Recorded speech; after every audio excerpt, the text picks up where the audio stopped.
नमस्कार। हिंदुस्तान मेल में आप सभी का स्वागत है। मैं हूं पंकज दीक्षित। पूरे देश और दुनिया में इस वक्त ट्रंप का टैरिफ अटैक इस पर चर्चा हो रही है और खासतौर पर भारत पर जिस तरह से ट्रंप वार पर वार किए जा रहे हैं। पहले 25% टैरिफ की बात कही, उसके बाद जुर्माने के तौर पर 25% और लगा दिया। और लगातार जिस तरह से वो बातें कर रहे हैं, ऐसा लग रहा है कि भारत उनके टारगेट पर है।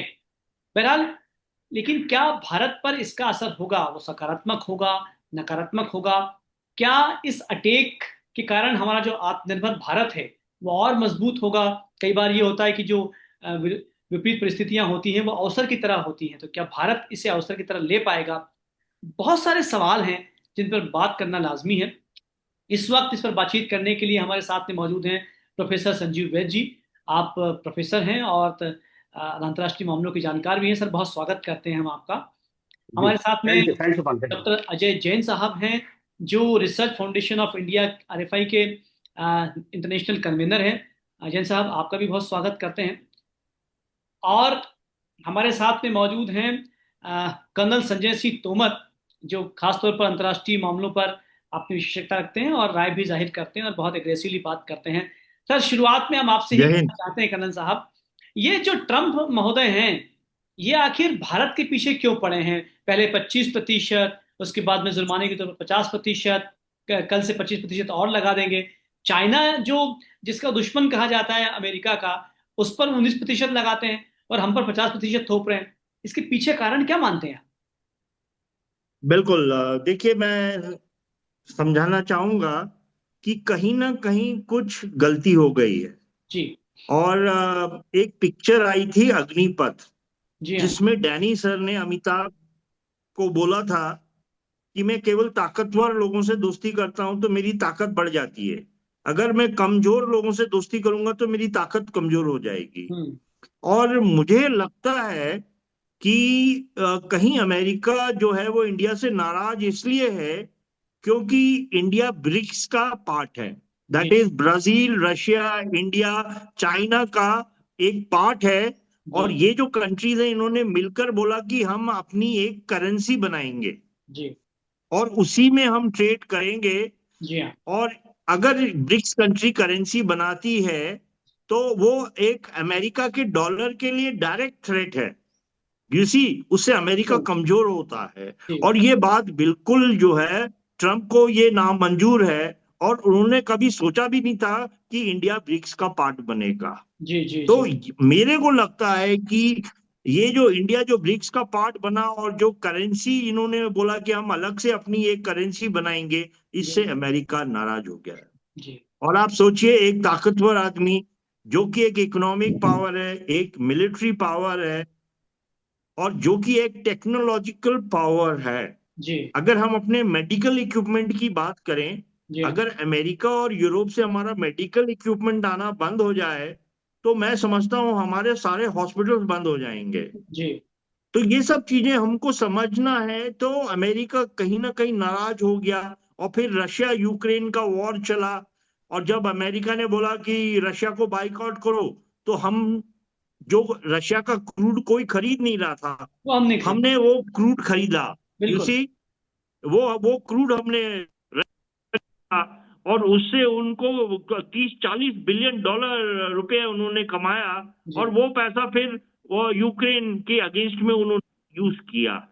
तो मेरे को लगता है कि ये जो जो ब्रिक्स कंट्री का जो मेन कारण वही है। और उसके कारण अमेरिका जो है जी। वो इंडिया से ये। नाराज है। जी। और इसके जो परिणाम है वो काफी घातक है, काफी डेंजरस है। जी। तो चलिए। ये चीज हमको समझना है। जी। और हमको अपनी जो फॉरेन जो नीति है, जी। जो वो हमारी जो फॉरेन का जो हमारा जो फॉरेन अफेयर्स की जो मिनिस्ट्री है, उसको थोड़ा सा उनको कुछ चेंजेस करना चलिए, पड़ेगा। इस पर हम बातचीत करेंगे तोमर साहब। Thank you. हम ये बात करेंगे कि आखिर इस अटैक का जवाब कैसे दिया जाए। इस पर हम बातचीत करेंगे। अजय जी के पास चलते हैं। अजय जी, सर ने बताया है कि जो ब्रिक्स का जो मसला है उसको लेकर ट्रंप नाराज हैं। क्या और भी कारण आपको लगते हैं कि ट्रंप जो है वो इसलिए नाराज भी हो गए कि हमारे प्रधानमंत्री नरेंद्र मोदी ने संसद में साफ तौर पर कह दिया कि हम पर किसी का दबाव नहीं था भारत पाकिस्तान के युद्ध को रोकने का या करने का, वो हमने हमारा स्वतः निर्णय था। और निश्चित रूप से रशिया से जो हमारी संपर्क हुआ है, हमारे नजदीकी है, वो भी एक कारण हो सकता है। क्या लगता है किस तरह से जवाब दिया जाना चाहिए ट्रम्प के इस टैरिफ अटैक का, जैन साहब? सभी को नमस्कार। सर, सबसे पहली बात तो ये कि जो अभी वर्तमान में भारत का परिदृश्य है, पिछले कुछ 10 से 15 सालों में ही बात करें तो नेशन फर्स्ट वाला जो विषय चलता है, जी। तो सबसे पहले तो बात यहीं पर ही आके रुक जाती है। दूसरा ये है कि भारत का निरंतर आगे बढ़ना और जैसे जैसे इकोनॉमिक ग्रोथ भारत की हो रही है, अर्थव्यवस्था में भारत तेजी से अपना स्थान आगे बढ़ाता जा रहा है, तो एक वो बहुत अ, अमेरिका जैसे कतिपय देशों के लिए बड़ा सब्जेक्ट बनता जा रहा है। जी। क्योंकि जैसे चौधरी रहते हैं, जी हाँ। और उनका ये सोच रहती है कि सब उनके घुमाए डंडों के हिसाब से ही चलते रहें, तो जी। एक वो सोच जो लेके चलते हैं, वो सोच के कारण वो चीज़ को पचा नहीं पा रहे हैं। एक बिल्कुल। समस्या ये। तो जैसे आप सभी सभी संजय सर ने भी बताया सारी चीज़ें कि उसके पीछे बहुत सारे कारण जुड़े हैं। लेकिन मुझे नहीं लगता है कि ट्रम्प इतनी ज़्यादा चीज़ें सोच पाते हैं। वो तात्कालिक चीज़ों को देखते हैं जी। और देखने के बाद बिना सोचे समझे उस पर निर्णय लेते हैं और बाद में उस निर्णय को खुद ही पलट देते हैं। जी हाँ। तो ये हमने कई बार देखा है कि देखिए, टैरिफ की बात होते होते लगभग लगभग अभी 7-8 महीने होने आ गए हैं जी। और इन्होंने करीबन इसमें 5 बार इस चीज को चेंज कर दिया है। वो डिसीजन ही नहीं ले पा रहे, करना क्या है। अब जी। समस्या ये है कि जो उनका दावा था कि मैं जब चाहूं जब रूस और यूक्रेन का युद्ध रुकवा सकता हूं, तो वो भी अब नहीं हो पाया। वो हो नहीं पाया। जी। उसके बाद उनकी कुछ चीजें ऐसी है कि जो उन्होंने कमिट तो कर दी है लेकिन वो फुलफिल नहीं कर पा रहे हैं। जी। अब भारत तो अपने हिसाब से चल ही रहा है, भारत रुक ही नहीं रहा है और जी। रुकेगा भी नहीं। और इनके कुछ करने से भी कुछ होगा या नहीं होगा, ये तो थोड़ा समय में पता चलेगा। जी। पर चूंकि भारत जितनी भी बड़ी बड़ी मुसीबतों से बाहर निकला है, तो मुझे ऐसा लगता है कि जरूर है, तात्कालिक रूप से कुछ समस्याएं हो सकती है, जी। लेकिन हम इस मुसीबत से भी बाहर निकलेंगे। और निश्चित रूप मुझे ऐसा लगता है कि ये शायद ये बहुत जल्दी ये फैसला भी बदलने वाला है। से। और जी। ये ऐसा कुछ भी नहीं है, ये एक टेम्पररी जो घबराहट बोल सकते हैं, बेचैनी है, जी। ये चीजें, और वो भी इंडिया की तरफ से नहीं है, लेकिन अजय सब जी, वहीं से क्या है। आपको लगता है कि ये जो ट्रम्प का टैरिफ अटैक है, ये हमारे लिए अवसर बन सकता है? क्योंकि देश के प्रधानमंत्री नरेंद्र मोदी आत्मनिर्भर भारत की बात करते रहे हैं, उस पर हम लगातार काम भी कर रहे हैं। आपको लगता है कि ये मौका है जब हमें इससे और बल देना चाहिए और गति देना चाहिए और तेज स्पीड से जो है इसको बढ़ाना चाहिए, ताकि हम भविष्य में किसी ऐसी धमकी के सामने जो है मजबूती के साथ में खड़े रह पाए? हाँ बिल्कुल, बहुत अच्छा मौका है और भारत कैपेबल है इन सब चीज़ों को करने के लिए भी।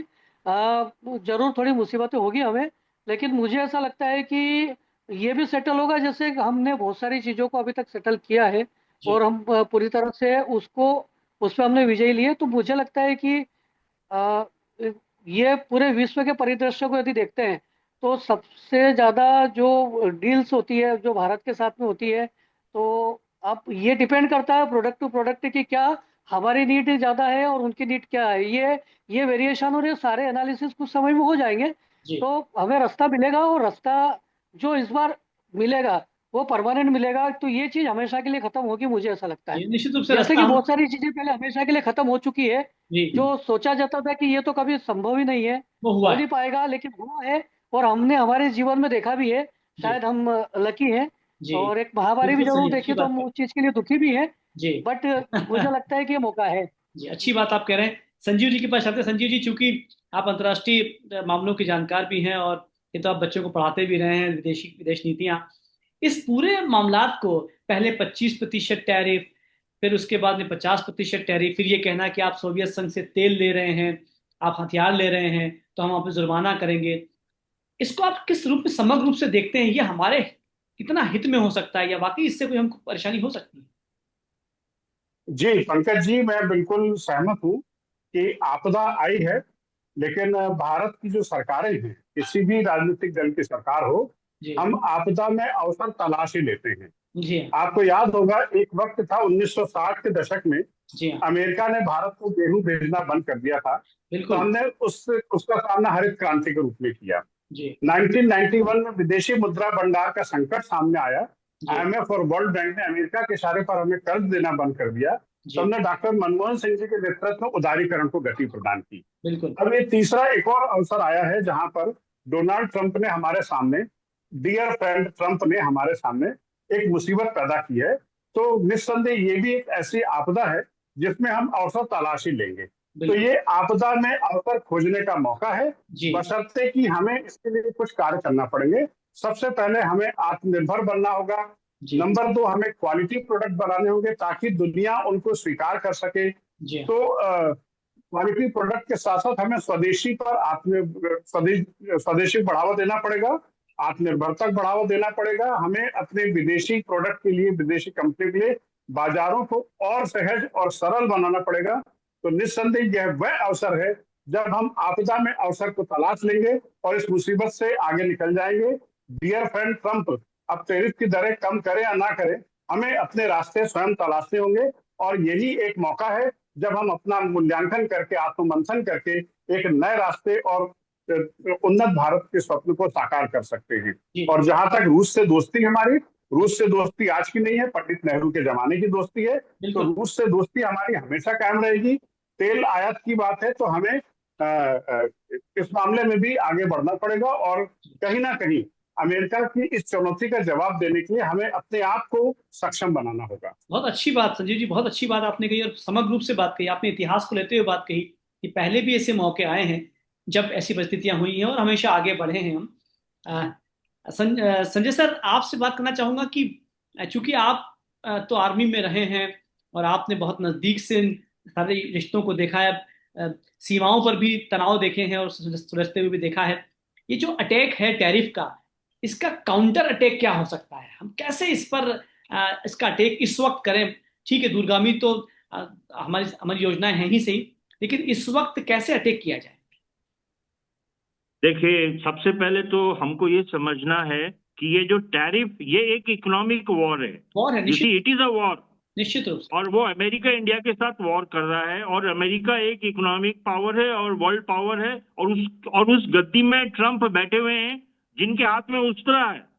वो एक बंदर की तरह है जिनके हाथ में उस्तरा है, और वो कहीं भी उस्तरा चला सकते हैं। इसलिए हमको अपनी फॉरेन पॉलिसी बहुत सोच समझ के बनानी होगी। जी और इस टैरिफ वॉर को हल्के में हम इसलिए नहीं ले सकते हैं कि इसका जो एंड प्रोडक्ट है वो है डिवैल्यूएशन।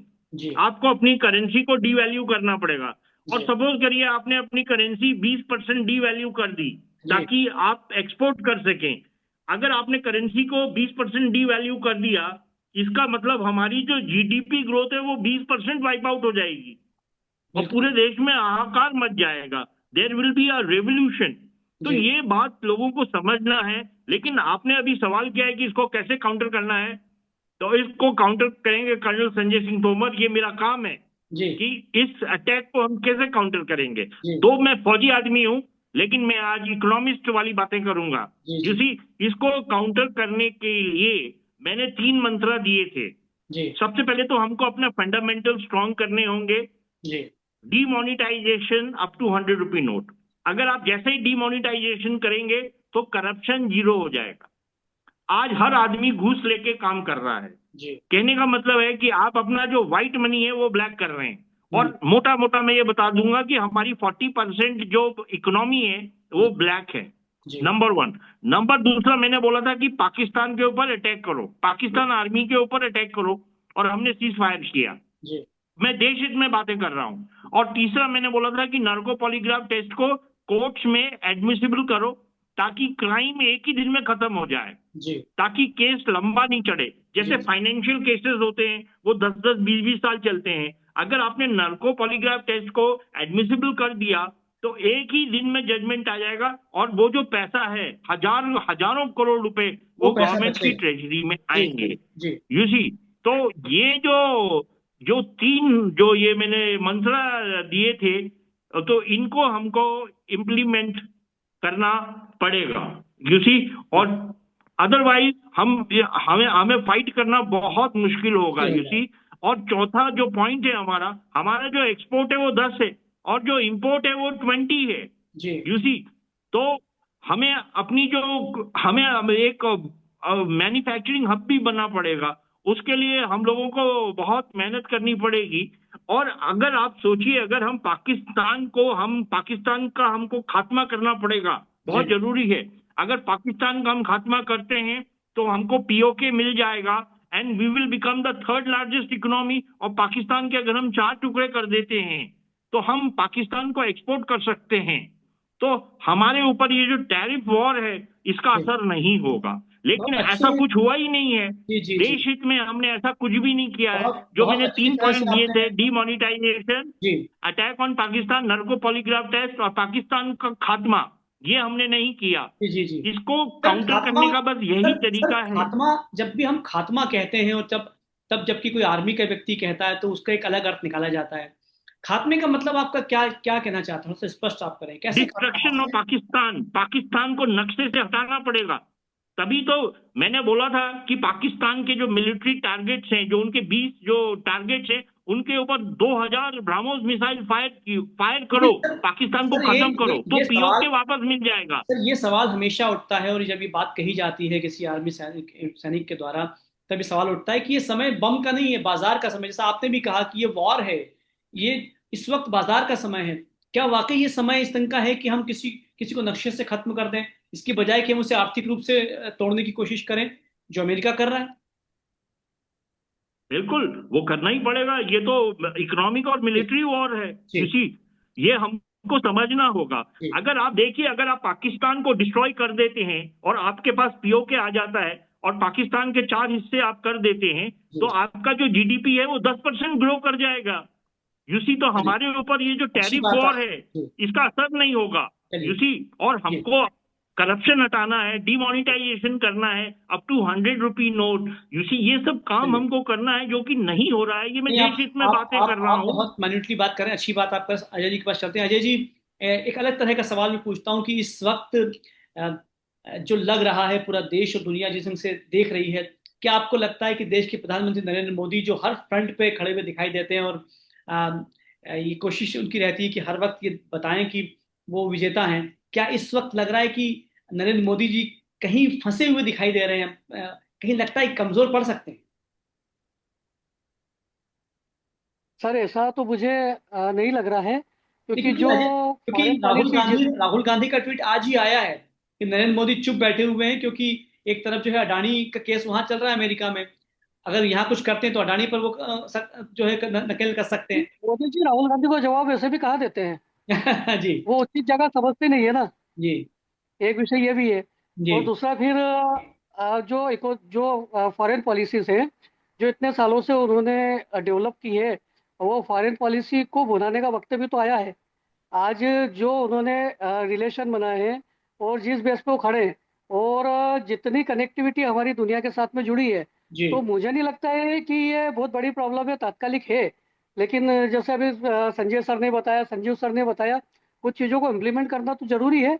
लेकिन अब ये तभी संभव हो पाएगा जब ये पूरी तरह से क्लियर हो। जैसे कि 25% तो हमारे ऊपर लग ही चुका है। जी, अभी 27 अगस्त को 25% हमारे ऊपर प्लस होने वाला है। जी हो गया जी। तो इस दौरान कंटिन्यू डायलॉग चल रहे हैं, कंटिन्यू बातें हो रही है। अब ये बातचीत किस लेवल पे पहुंचती है और क्या होता है, पर मुझे ऐसा लगता है ये मौका है कि हम अपने आप को सिद्ध करें। जी थोड़ी दिक्कतें उठाएंगे, लेकिन इस चीज से तो बाहर हमें निकलना चाहिए, जी, क्योंकि ये हर बार की समस्या है। निश्चित। दूसरा, पाकिस्तान वाले विषय पे भी सर ने बोला था। तो पाकिस्तान में अमेरिका जो इनडायरेक्टली और डायरेक्टली सपोर्ट कर रहा है, वो जी भी हमारे सामने है सारी चीजें। अभी जैसे कि वो तेल के कुओं का, अभी हम लोगों ने कुछ दिनों पहले जानकारी प्राप्त हुई थी कि वहां पर वो उसके लिए सर्चिंग कर रहा है। जी सारी चीजें चल रही है। तो अमेरिका हर स्थिति में अपना बेनिफिट देखेगा और वो उसके लिए काम करेगा। जी कोई बुरा भी नहीं है, लेकिन भारत तो चूंकि इतने लंबे समय से कनेक्ट रहा है, इकोनॉमिकली भी रहा है, और दूसरी जितने भी रिलेशन भारत के साथ में कनेक्ट हुए हैं, जुड़े हुए हैं, वो अपने आप में उसके लिए फायदेमंद ही रहे हैं। जी भारत के लिए तो है। तो मुझे नहीं लगता है कि ये चीज़ बहुत लंबी जाती है, और ये जाती है तो जो भी पैनलिस्ट है यहाँ पर, उनका उन्होंने जो बातें कही है, उसको धीरे धीरे अमल में लाके हम उस लेवल पर आ सकते हैं कि नहीं, अब तो बस, अब तो एक जी बार दिक्कतें उठा लेंगे, लेकिन इस चीज़ से तो बाहर निकलेंगे। जी जी, अच्छी बात आप कर रहे हैं। संजीव जी, अ, क्या लगता है इस तरह से जो अटैक किए जा रहे हैं हमारे देश की अर्थव्यवस्था पर, तो ये अ, अगर वो 50% टैरिफ लगाते हैं, ठीक है, हमारे व्यापार को तो नुकसान होगा, लेकिन क्या इससे अमेरिका में नुकसान नहीं होगा? जो आज चीज $1000 की मिल रही है, 50% टैरिफ वो लगा देते हैं, वो जो चीज है वो $5,000 की पहुंचती है, तो क्या वहां अंतर विरोध झेलना नहीं पड़ेगा जैसा आप कहेंगे डीएल ट्रम्प को? जी जी, बिल्कुल बिल्कुल सही बोल रहे हैं। अमेरिका ने जो 50% जो टैरिफ लगाया है, जी। इससे भारत को तो दिक्कत होगी, लेकिन भारत थोड़ा बहुत संघर्ष करके अपने आप को मैनेज कर लेगा, हाँ नो जी। डाउट। जी। लेकिन सबसे ज्यादा दिक्कत अमेरिकन सिटीजन को होगी, क्योंकि जिन भारतीय मालों की डिमांड है वहां पर, जी हाँ। जैसे भारतीय मसाले हैं, स्पाइसेस हैं, जी। भारत का अनाज है, जी। बहुत सारे अमेरिकन भारतीय जी। प्रोडक्ट हैं जिनकी अमेरिका में भारी डिमांड है, वे जी। अमेरिका में भी तो महंगे हो जाएंगी। बिल्कुल। अमेरिका की जनता को भी भुगतना पड़ेगा। और जी। ट्रम्प की जो पॉलिसीज हैं, मैं आपको बता दूं, इससे सिर्फ भारत ही नहीं, पूरी दुनिया और अमेरिका के लोग भी परेशान हैं। जी। अमेरिका के लोगों को एहसास हो रहा है कि हमने किस पागल को अपना प्रेसिडेंट चुन लिया। जी। और डोनाल्ड ट्रम्प की रुचि एक्चुअली अमेरिका के व्यापार में नहीं है, वो अपने ट्रम्प कारोबार को बढ़ाने में लगे हुए हैं पूरी दुनिया में। आप देखेंगे कि चीन को नियंत्रित करने के लिए अमेरिका भारत को सपोर्ट करता है, और पाकिस्तान को नियंत्रित करने, भारत को नियंत्रित करने के लिए वो पाकिस्तान को सपोर्ट करता है। जी। तो एक तरफ वो पाकिस्तान को कुछ कर रहा है, क्योंकि डोनाल्ड ट्रम्प के बेटे का बिटकॉइन का बिजनेस है, क्रिप्टो करेंसी का एक कारोबार है, जी। जो पाकिस्तान में फैलाना चाहते हैं। और जो पाकिस्तान के जो शरीफ परिवार है, उनके ही बेटे उसमें उन्हीं को पार्टनर सौंप बने दिया हुए है, हैं। मुनीर जी को ही सौंप दिया है। अमेरिका की रुचि बिल्कुल, अमेरिका की रुचि पाकिस्तान के साथ व्यापार करने में है। क्रिप्टो करेंसी का उसको कैपिटल हब बनाना चाहता है, और पाकिस्तान को सपोर्ट इसलिए कर रहा है ताकि वो भारत को कंट्रोल कर सके। जी। जी। और भारत को कभी कभी सपोर्ट इसलिए करता है ताकि भारत ब्रिक्स से दूर हो सके, जी। और चाइना का काउंटर तैयार कर रहा है। जी। तो मुझे ऐसा लग रहा है कि जब से पूरी दुनिया एक ध्रुवी हुई है, सोवियत संघ का पतन हुआ है, तब से ये दादागिरी बढ़ गई है। और जी। इस दादागिरी को रोकने का एक तरीका यही है कि इसने जो ब्रिक्स एक जो तैयार किया है, चाइना, रशिया और इंडिया का जो गुट तैयार किया है, जी। जिसमें और भी कई देश जुड़ चुके हैं, हम ब्रिक्स को मजबूत करें, ब्रिक्स की करेंसी को मजबूत करें, और ब्रिक्स बैंक को मजबूत करें। तो ये अमेरिका के पैरेलल हमें एक और पोलर तैयार करना पड़ेगा, नहीं तो अखाड़े में एक ही पहलवान रहेगा और उसकी दादागिरी चलेगी। हमें दूसरा पहलवान तैयार करना पड़ेगा, और वो ब्रिक्स के रूप में हमारे सामने है तैयार। जी। तो एक बहुत बहुत फास्ट फॉरवर्ड में बात कर लेता हूं क्योंकि समय कम है। सर, संजीव जी, क्या लगता है कि ये समय वाकई हमारे बहुत मजबूत होने का है? दुनिया देखेगी कि भारत क्या कर सकता है?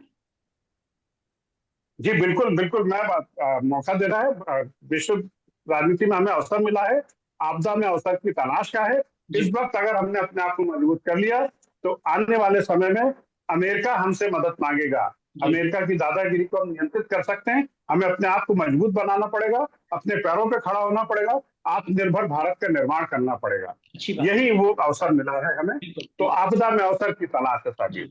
जी, अजय जी, बहुत संक्षेप में जानना चाहूंगा आपसे, इस वक्त क्या आपको लगता है कि जो हमारा व्यापारी वर्ग है, खासतौर पर जो एक्सपोर्ट करता है, क्या उसे संयत रहने की आवश्यकता है, देश के साथ खड़े रहने की आवश्यकता है? बहुत संक्षेप। हाँ, बिल्कुल जरूरी है, और मुझे ऐसा लगता है वो साथ में है भी, जी। क्योंकि ये लंबे समय से चीजें चली आ रही है, और अब वो भी मन बन चुका है व्यापारी का जी। सभी का, कि अब एक बार ये चीजें प्रॉपर हो, जी। तो मुझे लगता है कि है साथ में। अच्छी बात करें। संजय सर, आपसे भी जानना चाहूंगा कि क्या इस वक्त देश के लोगों को, विपक्ष के लोगों को, व्यापारी वर्ग को इस वक्त देश के साथ में खड़े रहने की आवश्यकता है? क्योंकि जैसा आपने कहा है कि यह आर्थिक वॉर की तरह है, इकोनॉमिक वॉर की तरह है, एकजुटता की आवश्यकता है इस वक्त? देखिए, हमको अपनी पॉलिसीज चेंज करनी पड़ेगी। जी। सबसे पहले तो हमको फॉरेन पॉलिसी चेंज करनी पड़ेगी। जी। और मैं ये बता दूं, ये टैरिफ वॉर है, ये इकोनॉमिक वॉर है, जी। और ऑलरेडी इन्होंने ब्रिक्स को तोड़ दिया है। अभी मैं एग्जांपल देता हूं, बांग्लादेश के ऊपर 30% टैरिफ लगाया है, जी। और इंडिया के ऊपर 50% टैरिफ लगाया है। जी। तो जो टेक्सटाइल एक्सपोर्ट है वो अब हम नहीं कर सकेंगे। जी। तो हमारी जो इंडस्ट्रीज हैं वो इंडिया में बंद हो जाएंगी, जी। और लोग बेरोजगार हो जाएंगे। तो ये हमको समझना है, यूसी 50% टैक्स बहुत ज्यादा होता है। जी, निश्चित। और जो डोनाल्ड ट्रम्प है वो कोई पागल नहीं है, वो बहुत होशियार आदमी है। वो बिजनेसमैन है, उनके हाथ में अभी सक्सेसफुल उस्तरा है, बिजनेसमैन वो काम उस्तरा करते हैं। कहीं भी चला सकते हैं, जी। बंदर के हाथ में चलिए। उस्तरा है। जी। और ये जी। जो टैरिफ वॉर है, जी। इससे अमेरिका को $100 बिलियन मिलेगा, और उससे जो है अमेरिका का जो पर कैपिटा इनकम है वो और बढ़ जाएगा। जी। यूसी, तो ये सब चीजें हमें समझना है। जी। और हमें अभी क्या है कि डिमोनिटाइजेशन करना पड़ेगा, जी। अटैक ऑन संजय जी, पाकिस्तान करना पड़ेगा, चलिए, चूंकि समय समय तब की कमी जाके आप। कुछ हो सकता है। जी, बहुत अच्छी बात आपने कही, और निश्चित रूप से इस वक्त अ, एक एक आर्थिक युद्ध की तरह ये सामने है, और इसमें एकजुटता की आवश्यकता भी है, और ये भी तय है जैसा सबने भी कहा है, अजय जी ने भी कहा है, आपने भी कहा है कि इतिहास गवाह है कि जब जब ऐसी विपरीत परिस्थितियां हमारे सामने आई हैं, भारत और मजबूत होकर सामने आया है। और इस वक्त तो आत्मनिर्भर भारत का जो स्लोगन है वो चल ही रहा है। निश्चित रूप से आने वाला समय बताएगा कि भारत जो है दुनिया में एक मजबूत राष्ट्र की तरह खड़ा होगा, और फिर शायद इस तरह की कोई धमकियां हमारे हमेशा देने लायक भी नहीं रहेगा। बहुत सारा धन्यवाद संजीव जी, संजय जी और अजय जी, उनसे बातचीत करने का। आप देखते रहिए हिंदुस्तान में। नमस्कार।